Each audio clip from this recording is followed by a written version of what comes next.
What's up, my creatives? Top of the morning to you. It's your girl Tina, and welcome back to the channel. You all, I've been playing with them paints again. I did some more pulls. I wanted to come in and show you what I came up with. Can somebody tell him thank you? Let's get into this video. Let's get it. All right, y'all. So I did some pulls. And I use, how about I close the paint up? How about let's start with that. All right. I use this baby pink. Yes! Tina pulled out some pink. Tina even had a tube of pink paint in her stash. I know, it's unbelievable, but I did. Red Rouge. I use this black, let's see what this is called. Yeah, black paint, Craftsmith. And then you all, I use this elephant gray. It's an apple barrel. All right. I know I got this apple barrel and Americana from Walmart, 50 cents.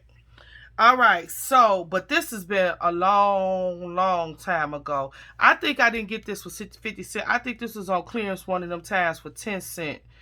And that's why I got it, because like for 10 cents, how could you pass that up, even though it's pink? All right, I digress. Let's dig into this video. Y'all, I'm nervous. I wonder what y'all gonna say. Because some of them, yeah, it was a little rough. So I started off with pink and red. This is what I got. I don't know why I didn't comprehend that the pink and red would just really blend with each other. And, I mean, you can see the hints of pink against the red, but you have to really probably be close. You probably can't see it. You can see it really good in here. You can see it really good in there. Okay, and then I use like small dots. I was trying to start off light. Remember, I had to talk to myself. So heavy-handed. And I could see that I didn't braid it into the plate well. Or perhaps maybe I didn't rub the paper as well. But you could see the white speckles where no paint laid down. Which is still cute. All right, so this is the second pull off of that lay of paint. All right, so then I went in and I put down some more pink and more red. This time I applied a little bit more, and I did it in lines instead of dots.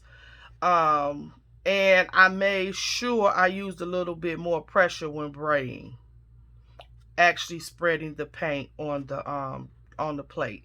So now in this one you can see the variations of the red and the pink, right? All right, so then I decided, I'm gonna tell y'all, this right here was killing me. This red and this pink, it was doing something to my eyes and my understanding. I had to hurry up and put some other kind of color to this right here. Yeah, that pink was too much. So then I have remember how Robin will take like third generation prints, and she will put a darker color on the plate and then go over it, and not only would it clean the plate, but it will give you that darker background where there was no paint. Does that make sense? So I thought to pull out the gray, and this is what I got. And I think what happened was I put a little bit too much gray, because you all, another thing that I noticed that some of my paints are more liquid and fluid than others. And so I got to get familiar with which tubes to take paint flow more than the other ones. I lost my word, but that was not what the word I was trying to use.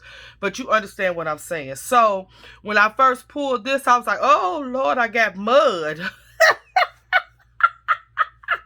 But then as it dried, I could see potential in it. But yeah, that right there, I was like, okay, Tina, you put too much paint, but we're gonna see what happens. What can I create with it? All right, here's the next one after this one. So this was a third generation, right? And then I put the gray. So now I had enough paint on my brayer that I just took the brayer and went back over the plate with whatever was there, and this is what I got when I did the pull. Now this one I kind of like because it gives a little ripple, I guess you could say that word, effect. So you can see the grays and the pinks peeking out. You can see the red peeking out more in some areas. So I really did kind of like this one. This one gives me a water effect for some reason. Okay.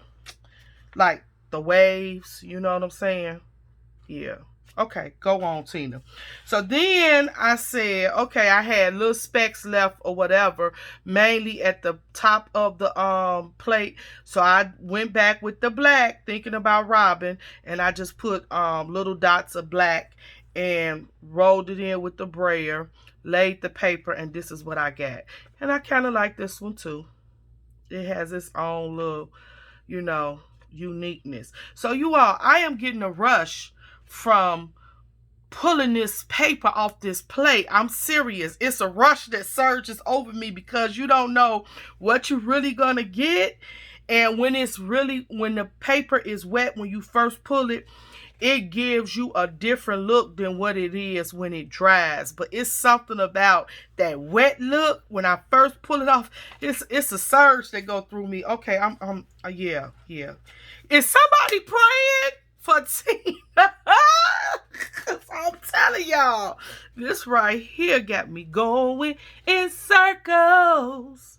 Okay, all right, I digress. Let's get back to it. This one looked like mud to me too. So I put, this was off of this pool, right? So I still had like some specks, and then I still had some ink paint on my brayer. So I just put it on top of there, and I added a little pink in there because I didn't really have a lot of pink, but I added pink. And yeah, I felt like this was an epic fail. But, somebody might say it looks nice. Somebody might like it. I don't know. This was not one of my favorites at all. So now here we go, baby. Yes. So what I did was, at this point, I cleaned the gel plate, right? And I cleaned my brayer. And I decided to go in with some red dots, black dots, and gray dots. So I put that down and I brayered it in on the plate, and I really loved the way it looked. So then I remember RT Mays. She talked about using different things to make interest in your print. So I took off one of these tops to a little bottle that I had, and I imprinted it all over the plate. Love that. And then I took a brad head, and made these little dots here all over. And then I laid the paper. When I say a surge went through me, when I pulled the paper, baby, I'm telling you, this right here, this can become addictive, just putting paint down and pulling it up and don't do nothing else. Okay, I'm just saying, maybe it's just me. Anybody tried jelly painting? Tell me how you feel. Do you get a surge when you pull the paper back? Do you get excited? The anticipation has my heart just racing. I think this is my favorite pull today, you all. What y'all think? I like that one. All right, so then after I pulled this off the plate, I still had some remaining, and I was trying to play with that technique that Robin was showing, that because you could still see the circles, the indentation of the circles once I pulled this up. So Robin takes paint and she just puts it all over. Not only does it clean your gel plate, but you can pick up those prints, right? So you can vaguely see them. I don't know if I should have tried it with all black instead of the gray. Maybe it would have came up more.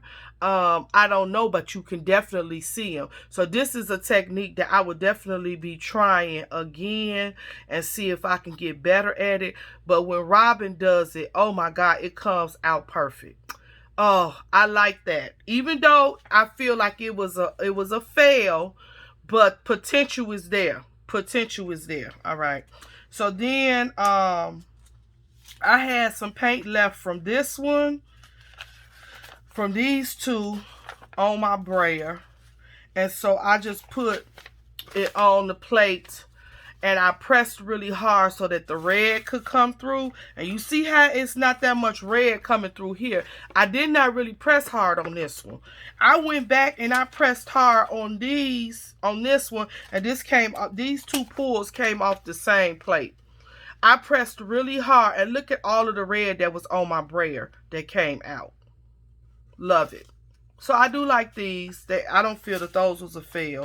And then here's my last one. I tried to put some more black dots on there, and I tried not to rub it in hard. And you could see, because I didn't use a lot of pressure, you could see where I put the dots basically and tried to rub it on because I still wanted some of the red to kind of come through. So this probably is a fail, but I guess I could try to do something with it. I don't know. All right, then if somebody is wondering, I did try to jump over to my tissue paper. And so let me show you what I'm discovering. I do like the way that the tissue paper looks when it comes out. But I think I get more satisfaction pulling with the copy paper versus the tissue paper. I don't know why, but I don't get that same surge when I use the tissue paper. And then I've been trying to think and wrap my mind around, how am I going to create with this thin tissue paper? So that's something else I got to research and see what people actually do with their prints when they print them on tissue paper. So here's one of my prints for the tissue paper. And this is when I first started using, I incorporated the black in there. And if you could see on the tissue paper, in some spots, the red and the pink and the gray kind of turned like a little purple. If you could see it. I don't know if the camera will show you, but up in here, I get a purple effect. All up in here, I get a purple effect. So this is what I was talking about, when I know that when you mix certain colors together, you'll get another color. I'm not a pro, I'm not a professional, but I did remember that part in art when I was in school. Okay, so I only did 2 pulls. Here's the second pull of the tissue paper. Actually, I do like this. I feel like this was a skyline up here. And I really like the way that this came out. But again, I'm struggling with wrapping my mind around how am I going to use the thin tissue paper. All right, and I don't get the same feel and satisfaction from pulling with the tissue paper that I do with the copy paper. I know there's no understanding to Tina rhyme and reason and how her creative mind goes, but this is how it goes. So I want to come in and show you all that. Tell me what you think. If you use gel plates, please let me know so I could come over to your channel and show you some love, and so maybe you could give me some pointers. If you are familiar with this type of art, this type of creating, this type of technique, whatever you want to call it, and you feel that you could share some nuggets with me, I would appreciate it. All right, till next time, y'all wash your hands, stay blessed, and do what? Keep creating. I'll see y'all on the next video. Love you, family.